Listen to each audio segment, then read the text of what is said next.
একদিন আমি রাস্তায় 50 টাকা ফেলে রাখলাম। কিছুক্ষণ পর দেখি কে জানি নিয়ে গেছে।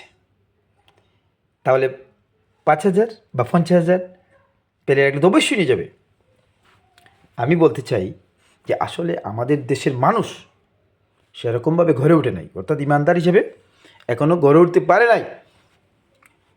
যেমন ধরুন, কোনো দেশে 80% মানুষ যদি করাপ্টেড হয় এবং 20% মানুষ যদি নন করাপ্ট হয়, তাহলে যাদের সংখ্যাগরিষ্ঠতা বেশি 80%-এর ক্ষমতা প্রতিষ্ঠিত থাকবে বা তাদের কথা কার্যকরী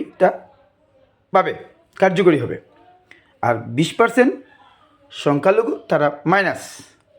আবার যদি 80% মানুষ সৎ হয়, নন করাপ্ট হয়, তাহলে তাদের সংখ্যাগরিষ্ঠতা বেশি, তাদের ক্ষমতা প্রতিষ্ঠিত থাকবে, তাদের কথা কার্যকরী হবে।